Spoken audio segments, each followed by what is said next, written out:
ሰላም ጤና ይስጥልን ክቡራትና ክቡራን ተመልካቾቻችን ከናሁ ቴሌቪዥን ዘወትር በዚህ ሰዓት ወደ እናንተ የሚደርሰው የዛሬ ዕለት አርብ ሚያዝያ 9 2018 ዓ.ም የተለያዩ የሀገር ቤትና የባህር ማዶ ስፖርታዊ መረጃዎች ወደ እናንተ የሚደርሱበት ጊዜው አሁን ነው።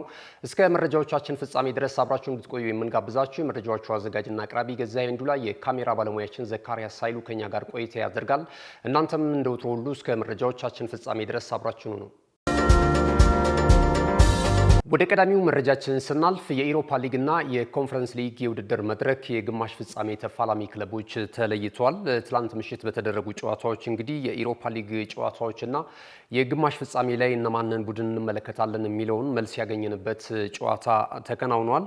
የእንግሊዙ ክለብ አስተን ቪላ ከቦሎኛ ጋር ያደረጉት ጨዋታ በአስተን ቪላ 4-0 አሸናፊነት ተጠናቋል። በዚህ ጨዋታ ላይ ኦሌ ዋትኪንስ 16ኛው ደቂቃ ላይ በወዲያ 26ኛው ደቂቃ ላይ ሞርጋን ሮጀርስ እንደዚሁም ደግሞ ሄሪ ኮንሳ ለአስተን ቪላ አሸናፊነቱን ግቦች ከመረብ ማሳረፍ ችሏልና በድምር ውጤት የእንግሊዙ ክለብ አስተን ቪላ 7-1 በማሸነፍ ወደ ግማሽ ፍጻሜው ያለፈ የእንግሊዝ ክለብ ሆኗል ማለት ነው።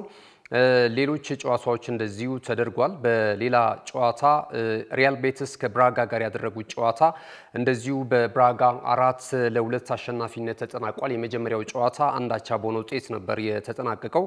እንግዲህ በዚህ እንቅስቃሴ ላይ ጎል ማስቆጠር የቻሉ የስፔኑ ክለብ ሪያል ቤቲስ ነበረ። በአንቶኒና በዛሊዮዚዮሌ አማካኝነት ያስቆጠሯቸው ሁለት ግቦች 2-0 በሆነ ውጤት ጨዋታውን እንዲመሩ አስችሏቸው ነበር። ነገር ግን ከ38ኛው ደቂቃ ጀምሮ ደግሞ የብራጋ ተጫዋቾች እጅግ በጣም ጨዋታውን ቀይረው ተመልክተናል። ቪክቶር ካራቫኦ እንደዚሁም ኦርሳና ጎርቢ ያስቆጠሯቸው አራት ግቦች እንግዲህ ወደ ግማሽ ፍጻሜው እንዲገባ አስችሎታል ማለት ነው። ብራጋን በድምር ውጤት 5-3 በማሸነፍ ወደ ሰሚፋይናሉ የተቀላቀለ ክለብ ሆኗል ማለት ነው። ከዚህ ቀደም እንደምናስታውሰው እንግዲህ ፍሬቡርግና የሴልታ ቪጎ ጨዋታ ትላንት ምሽት በነበረን የመረጃ ሰዓት እናንተም ስታረሙን ነበር። እጅግ በጣም እናመሰግናለን። ፍሬቡርግ በመጀመሪያውም ጨዋታ 3-0 በሆነ ውጤት ማሸነፍ ችሎ ነበረ። ትላንት ሴልታ ቪጎ እንዳሸነፈ ነበር መረጃውን ሰጣችሁ የነበረው። ስለ እርማቱ እጅግ በጣም አመሰግናለሁኝ። በድምር ውጤት እንግዲህ 6-1 በሆነ ውጤት ፍሬቡርግ አሸንፎ የጀርመኑ ክለብ ሰሚፋይናሉን መቀላቀሉ እንደዚሁ አረጋግጧል ማለት ነው። ሌላኛው የእንግሊዙ ክለብ ኖቲንግሃም ፎረስት ከፖርቹጋሉ ክለብ ፖርቶ ጋር ያደረጉት ጨዋታ በኖቲንግሃም ፎረስት 1-0 አሸናፊነት ተጠናቋል። ጊብስ ዋይት ብቸኛውን ግብ ለኖቲንግሃም ፎረስት 12ኛው ደቂቃ ላይ ጎል አስቆጥሮ ጨዋታው እንግዲህ በድምር ውጤት በአጠቃላይ 2-1 በሆነ ውጤት የእንግሊዙ ክለብ በማሸነፍ ወደ ግማሽ ፍጻሜው ማለፍ ችሏል ማለት ነው። በግማሽ ፍጻሜው የሚገናኙት አራት ክለቦች ሲለዩ የእንግሊዞቹ ሁለቱ ክለቦች እርስ በርስ ተገናኝተዋል። ኖቲንግሃም ፎረስት እና አስተን ቪላ እንደዚሁም ፕራጋ እና ፍሬቡርግ የሚያደርጉትም ጨዋታ ይጠበቃል ማለት ነው። እንግሊዝ እንግዲህ በአውሮፓ ቻምፒየንስ ሊግ የውድድር መድረክ ብቸኛው የእንግሊዝ ተወካይ አርሰናል ነው። ከዛ ባለፈ በኤሮፓ ሊግ ደግሞ ሁለት ክለቦችን አግኝቷል በግማሽ ፍጻሜው ኖቲንግሃም ፎረስት እና አስተን ቪላ ማለት ነውና እንግዲህ በቀጣይ እርስ በርስ በሚያደርጉት ጨዋታ አንዱ የእንግሊዝ ክለብ ግን ወደ ፍጻሜ ድረስ ማለፍ እንደሚችል እንመለከታለን። ወይ ኖቲንግሃም ፎረስት ወይ ደግሞ አስተን ቪላ በዚህ ሂሳባዊ ስሌት መሰረት ከሄድን ማለት ነውና የተሻለ ቅድመ ግምት ተሰጥቷቸዋል። እነዚህ ሁለት የእንግሊዝ ክለቦች የኢሮፓ ሊግ የመድረክ የዋንጫ ክብርን ማሳካት ይችላሉ የሚል ማለት ነው።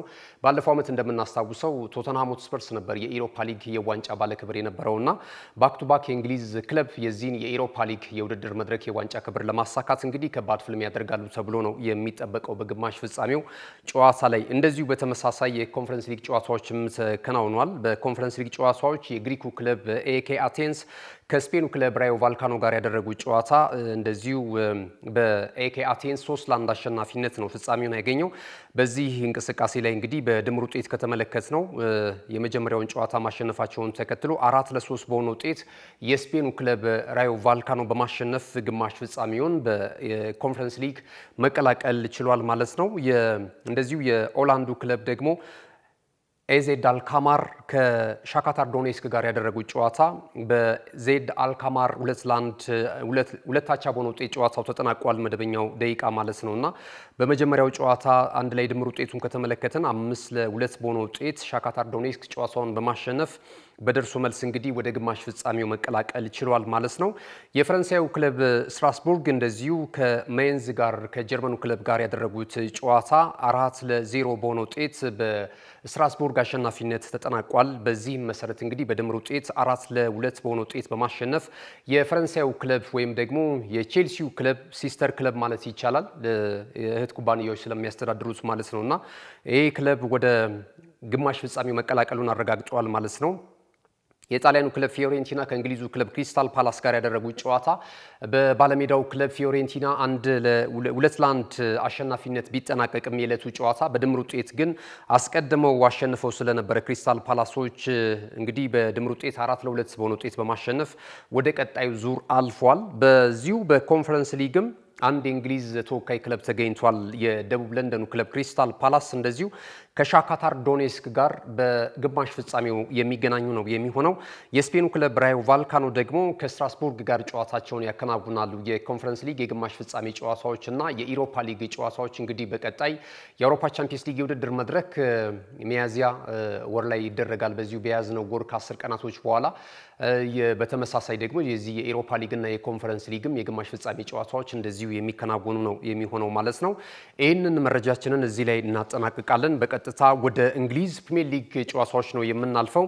የተወዳጁ እንግሊዝ ፕሪሚየር ሊግ የ2025-26 የውድድር ዘመን እንግዲህ ሊጠናቀቅ የዋንጫ ባለክብሩንም ዋንጫውን ሰጥቶ እንደዚሁም በአውሮፓ ቻምፒየንስ ሊግ የውድድር መድረክ በኢሮፓ ሊግ እና በኮንፈረንስ ሊግ የውድድር መድረክ ላይ የሚሳተፉበትን ደረጃ አስይዞ ይጠናቀቃል። ወራጅ ቀጠና ላይ የሚገኙ ክለቦችን አሰናብቶ ከዛ ባለፈ ደግሞ አዳዲስ መጪ ክለቦችንም የሚቀበልበት ጊዜያቶች እንግዲህ እየተቃረቡ ነው የሚገኘው። ሊጉ ሊጠናቀቅ የስድስት መርሃ ግብር ጨዋታዎች ብቻ ናቸው የሚቀሩት። አሁንም ድረስ ሻምፒዮን አሁን ክለብ አለየንም። በቀጣይም በአውሮፓ ቻምፒየንስ ሊግ የውድድር መድረክ የትኛው የእንግሊዝ ክለብ የሚወክሉት እነማን ሊሆኑ ይችላሉ አምስቱ ክለቦች የሚለውም ነገር ገና አለየለትም። ወራጅ ቀጠና ስፍራ ላይም የሚገኘው ሁኔታ እንደዚሁ ትንቅንቁ ቀጥሏል።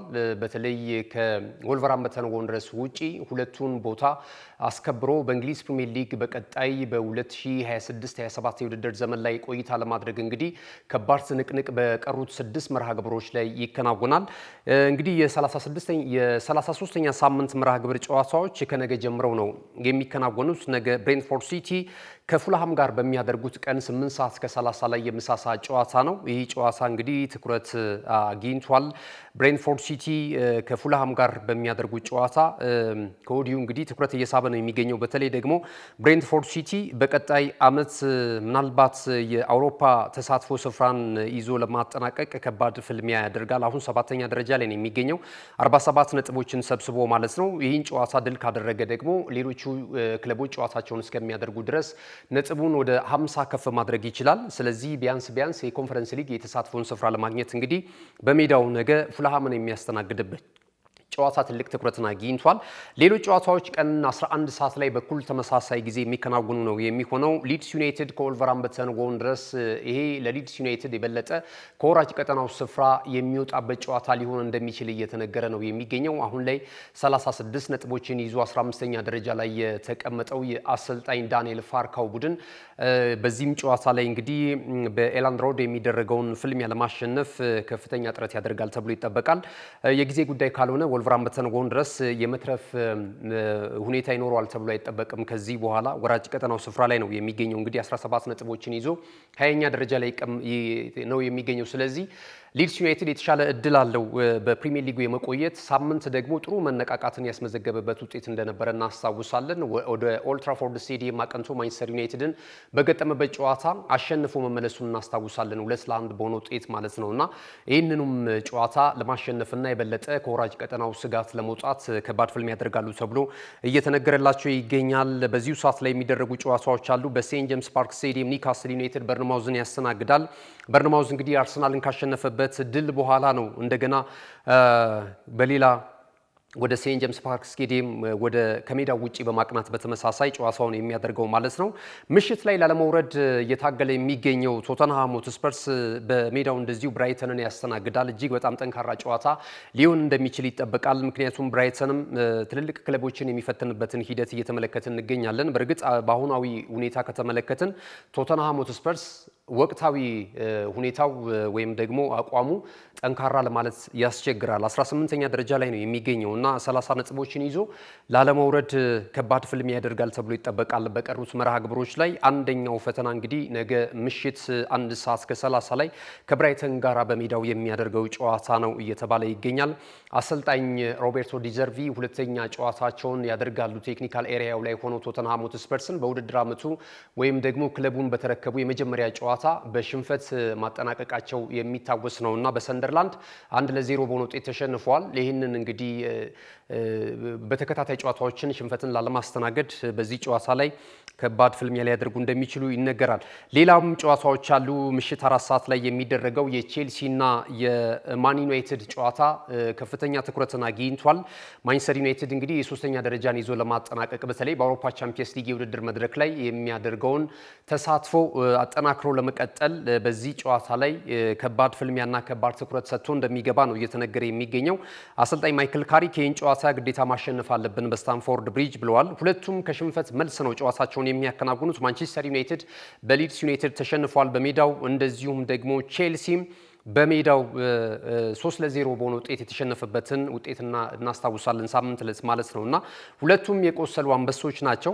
ቼልሲም በአውሮፓ ቻምፒየንስ ሊግ የውድድር መድረክ ላይ ቆይታ ለማድረግ ወይም ደግሞ ይህንን የተሳትፎ ስፍራ ይዞ ለማጠናቀቅ ከሊቨርፑል ጋራ በቅርብ ርቀት ነው እየተከታተሉ የሚገኙት። በሊቨርፑልና በቼልሲ መካከል የ4 ነጥብ ልዩነት አለ። ይህንን ለማጥበብና በቀሩ ጨዋታዎች ላይ የተሻለ ደረጃ ይዞ ለማጠናቀቅ እንግዲህ አሰልጣኝ ሊያም ሮሰነሪው ቡድን ከቀይ ሰይጣናቱ ጋር ከባድ ፍልሚያ ይጠብቀዋል ማለት ነው።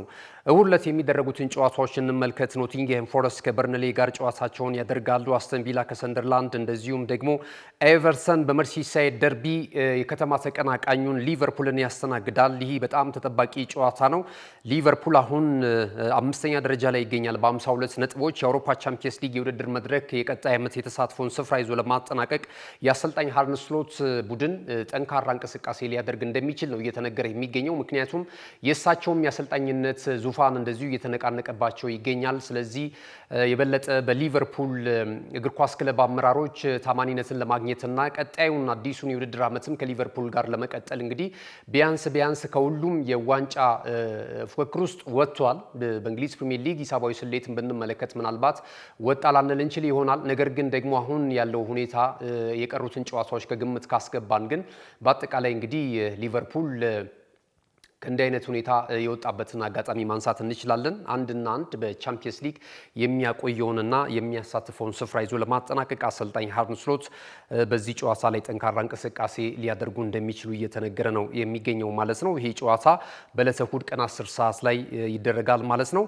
ሌላኛው የሳምንቱ ታላቁ ጨዋታ በኢቲሃድ ስቴዲየም በደረጃ ሰንጠረዡ አንደኛና ሁለተኛ ደረጃ ላይ የሚገኙት ማንቸስተር ሲቲ ከአርሰናል የሚያደርጉት ጨዋታ ትልቅ ትኩረትን አግኝቷል። ሁለቱን ስፔናዊው አሰልጣኝ እርስ በርስ የሚያፋልመው የኢቲሃዱ ፍልሚያ የዘንድሮ ዓመት የ2025/26 የእንግሊዝ ፕሪሚየር ሊግ የዋንጫ ክብር ወዴት ሊያቀና ይችላል የሚለውን በትልቅነት ፍንጭ የሚሰጥ ጨዋታ ነው ማለት ይቻላልና ይህንን ጨዋታ ብዙዎች እየናፈቁት ነው የሚገኙት።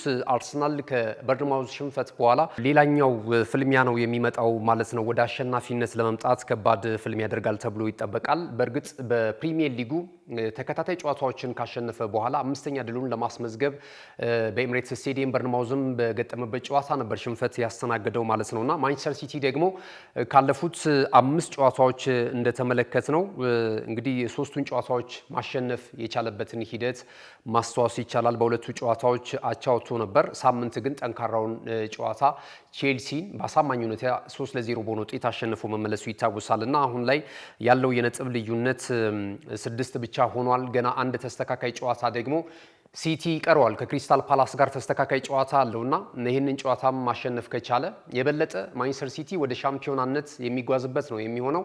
አርሰናል ደግሞ ይህን ጨዋታ ማሸነፍ ከቻለ የበለጠ የሊጉን የዋንጫ ክብር የሚጨብጥበትን ሁኔታ ያመቻቻልና ለሁለቱም ቡድኖች ወሳኝ በሆነው በዚህ ጨዋታ ላይ ቅድመ ግምታችሁን ልታደርሱን ትችላላችሁ። በተለይ ሁለቱን ጨዋታዎች ዛሬ ልናስገምታችሁ እንፈልጋለን። ቼልሲ ከማንቸስተር ዩናይትድ እንደዚሁም ደግሞ ማንቸስተር ሲቲ ከአርሰናል የሚያደርጉት የሳምንቱ ታላቁ ጨዋታ በኢታድ ስቴዲየም አመሻሽ 12 ሰዓት ከ30 ላይ የሚጀምረውን ጨዋታ ማን በአሸናፊነት ያጠናቅቃል፣ ስንት ለስንት ሲጠናቀቃል? ይህንን ቅድመ ግምታችሁን ልታደርሱን ትችላላችሁ። የሊጉን የደረጃ ሰንጠረዥ ከተመለከትን እንግዲህ አርሰናል ነው አሁንም በ70 ነጥቦች እና በንጹህ የ38 የግብ ክፍያ በቀዳሚነት አንደኛ ደረጃ ላይ የተቀመጠው። ማንቸስተር ሲቲ በ6 ነጥብ ልዩነት 64 ነጥቦችን እና 35 የግብ ክፍያም በመያዝ እንግዲህ ሁለተኛ ደረጃ ላይ ተቀምጧል። ማንቸስተር ዩናይትድ እና አስተን ቪላ እኩል 55 ነጥቦችን ይዘው ሁለተኛና ሶስተኛ ደረጃ ላይ ሶስተኛና አራተኛ ደረጃ ላይ ተቀምጠዋል። ሊቨርፑል፣ ቼልሲ፣ ብሬንትፎርድ ሲቲ፣ ኤቨርተን፣ ብራይተን፣ ሰንደርላንድ፣ በርንማውዝ፣ ፉልሃም እያለ የእንግሊዝ ፕሪሚየር ሊግ የደረጃ ሰንጠረዥ ይቀጥላል ማለት ነውና ላለመውረድ ትግል እያደረጉት የሚገኙትን ሶስቱን ክለቦች ስንመለከት ደግሞ ቶተንሃም ሆትስፐር 30 ነጥቦች አሉት 18ኛ ደረጃ ላይ ተቀምጧል። እንደዚሁም በርንሌ በዘንድሮ ዓመት ነበር ያደገው ወደ ፕሪሚየር ሊጉ 20 ነጥቦችን ይዞ 19ኛ ደረጃ ላይ ተቀምጧል።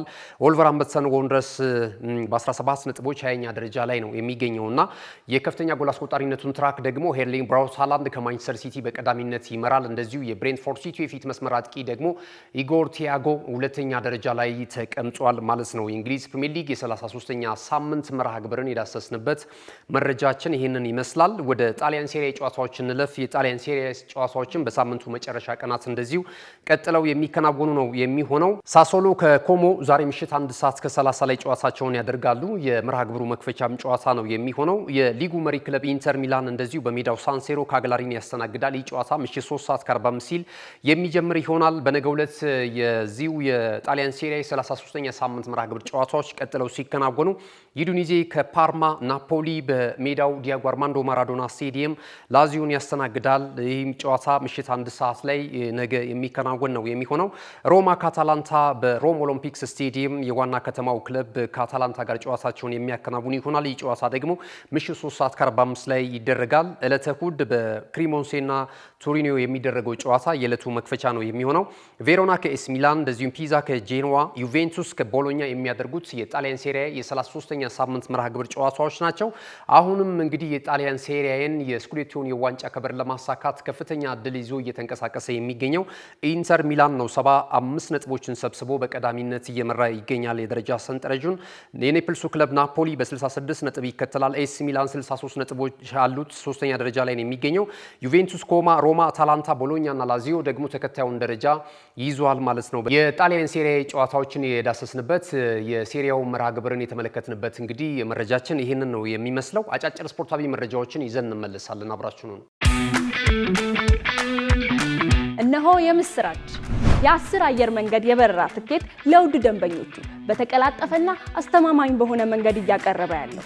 በዚህም በደንበኞቹ የተመሰገነው ጉዞጎ አሁን ደግሞ ተደራሽነቱን በማስፋት ተጨማሪ ባንኮችን በማካተት ለውድ ደንበኞቹ የበለጠ አስተማማኝ ለመሆን ችሏል። የጉዞጎን አፕሊኬሽን ከአፕ ስቶር ወይም ከፕላይ ስቶር በማውረድ የመነሻና የመድረሻ ከተማዎትን መርጠው ዋጋ አወዳድረው የሀገር ውስጥም ሆነ ዓለም አቀፍ በረራ ማድረግ ካሰቡ የበረራ ትኬቶን ክፍያ በአቅራቢያው በሚገኙ ባንኮች አንድም በአካል በመሄድ ወይም በኦንላይን የክፍያ አማራጮች ክፍያዎትን በመፈጸም የበረራ ትኬቶን በእጅ ያስገቡ። ከዚህም በተጨማሪ እንደ ሁል ጊዜው ወደ ጉዞጎ የጥሪ ማዕከላችን 7473 በመደወል ከሙሉ የበረራ መረጃ ጋር የ24 ሰዓት የትኬት አገልግሎት ማግኘት እንደሚችሉ ስናበስሮ በታላቅ ደስታ ነው። ለበረራዎ ጉዞጎ።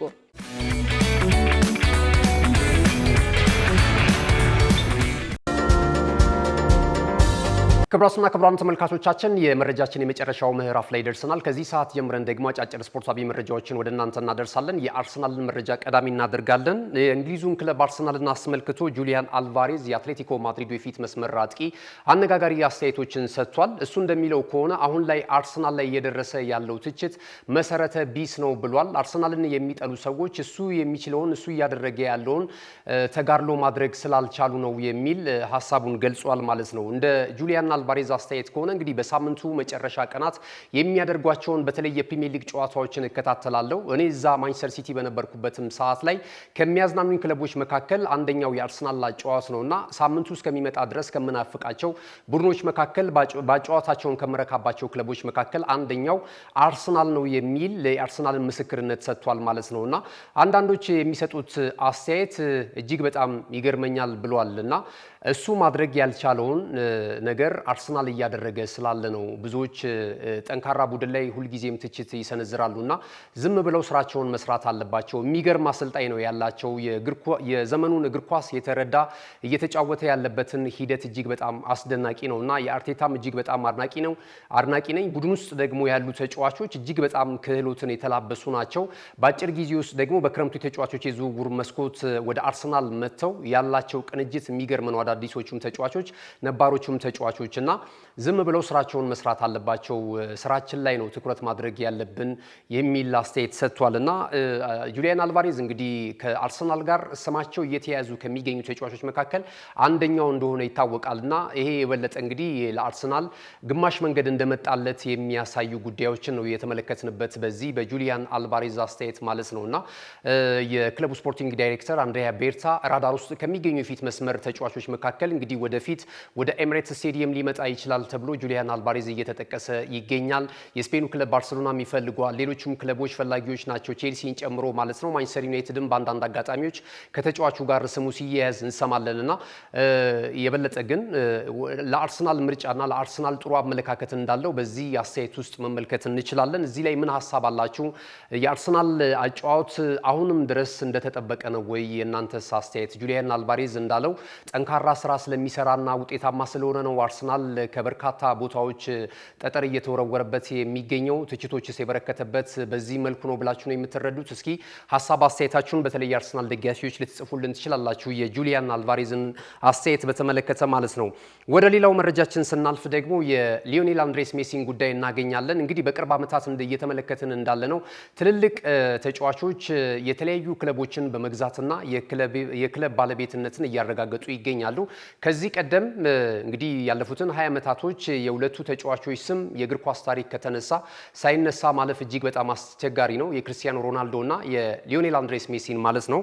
ሮናልዶ እንግዲህ ከዚህ ቀደም የስፔን ክለብ መግዛቱ የሚታወስ ነው፣ ትልቁን ድርሻ በመግዛት ማለት ነው። አሁን ደግሞ ሊዮኔል አንድሬስ ሜሲ ኮርኔላን ኤፍሲን የተባለውን በሶስተኛ በስፔን ዲቪዚዮን እየተጫወተ የሚገኘውን ክለብ ባለቤት እንደሆነና ክለቡን እንደገዛ እየተገለጸ ነው የሚገኘው ማለት ነው። በቀጣይ እንግዲህ ፈላጭ ቆራጭ ሆኖ ይህንን ክለብ እሱ የደረሰበት ደረጃ ላይ ለማድረስ በዛ ውስጥ ያሉ ተጫዋቾችን ደግሞ ወደ ተሻለ ደረጃ ለማሸጋገር አይነተኛ ሚና ሊኖረው እንደሚችል እየተገለጸ ነው የሚገኘው። ከዚህ ቀደም የተለያዩ ተጫዋቾች የተለያዩ ክለቦችን ሲገዙና የክለብ ባለቤት ሼር ሆልደር የሚሆኑበትን አጋጣሚ ተመልክተናልና ሊዮኔል አንድሬስ ሜሲ የሚጠበቅ ነበር፣ ይህንን ማሳካት ችሏል። የወቅቱ የኢንተር ሚያሚ በሜጀር ሊግ ሶከር የምናውቀው የ8 ጊዜ ባሎንዶር ክብር አሸናፊው ሊዮኔል አንድሬስ ሜሲ የክለብ ባለቤት ሆኗል ማለት ነው።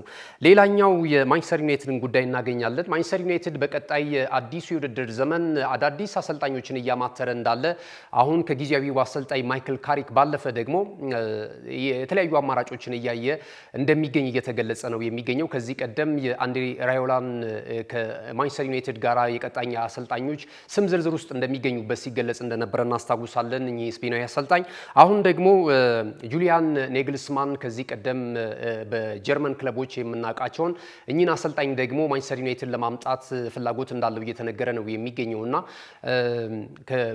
ትኩረት ካደረገባቸው አሰልጣኞች መካከል አንደኛው እንደዚሁ ጁሊያን ኔግልስማን ስለመሆኑ እየተገለጸ ነው የሚገኘው።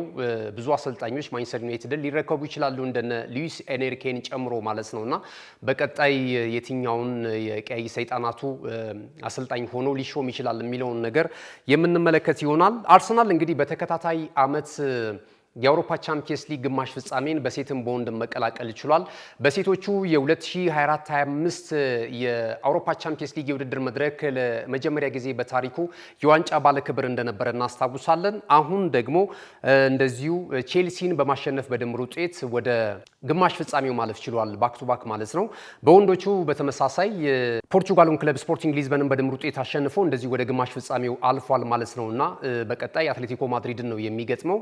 እንግዲህ የሰሜን ለንደኑ ክለብ አርሰናል በሴትም በወንድም በአውሮፓ ቻምፒየንስ ሊግ የውድድር መድረክ በተከታታይ ዓመት በአውሮፓ ቻምፒየንስ ሊግ የውድድር መድረክ እንግዲህ ወደ ግማሽ ፍጻሜ ያለፈ ክለብ ሆኗል ማለት ነው። ካሽጎ በየትኛውም ዓለም ሆነው በማንኛውም ሰዓት ለወገኑ የሚደርሱበት ፈጣን የገንዘብ መላኪያ ተከፈተሎ። ማስተርና ቪዛ ካርዶን በመጠቀም ከ5 እስከ 20 ዶላር የሚልኩበት አዲስ የገንዘብ መላኪያ መንገድ። ካሽጎን ለየት የሚያደርገው የትኛውም የገንዘብ ዝውውር በፍጥነት አገልግሎት ከመስጠቱም ባሻገር ለማንኛውም አገልግሎት ምንም አይነት ክፍያ አለመጠየቁ ነው። በሀገራችን ታሪክ ገንዘብን ከውጪ ወደ ሀገር ቤት በማስተላለፍ በመተግበሪያ መልክ አገልግሎት መስጠት የጀመረው የመጀመሪያው ሀገር በቀል የገንዘብ መላኪያ ዘዴ ካሽጎ ከ4500 በላይ ባሉ የባንክ ቅርንጫፎች አገልግሎት እየሰጠ ይገኛል። ገንዘቦን በሰኮንዶች ልዩነት ውስጥ ይፈልጉ በአካውንቶ ወይንም በእጆ ቆጥረው የሚወስዱበት ልዩ ዘዴ። በቅርቡ ሁሉንም ኢትዮጵያዊ ባለቤት ለማድረግ ጉዞ የጀመረው ካሽጎ ዛሬውኑ መተግበሪያውን በስልኮ ላይ በመጫን የአገልግሎቱ ተጠቃሚ ሆኑ። ፍጥነት መለያችን፣ ኢትዮጵያን መክፈቻችን፣ ካሽጎ ነው መላኪያችን። ካሽጎ የአዲሱ ትውልድ ብራንድ። ክቡራትና ክቡራን ተመልካቾቻችን ከሀገር ቤትና ከባህር ማዶ ያሰናዳናቸው ስፖርታዊ መረጃዎቻችን ይህንን ይመስሉ ነበረ። አብራችሁን ስለነበራችሁ እጅግ በጣም እናመሰግናለን። መረጃዎቹን ወደ እናንተ በማድረስ ገዛይ እንዱላ፣ የካሜራ ባለሙያችን ዘካሪያስ ሳይሉ ከኛ ጋር ቆይታ አድርጓል። ሌሎች ተወዳጅ ፕሮግራሞች የሚቀጥሉ ይሆናል። በያላችሁበት መልካም ጊዜ ይሁንላችሁ።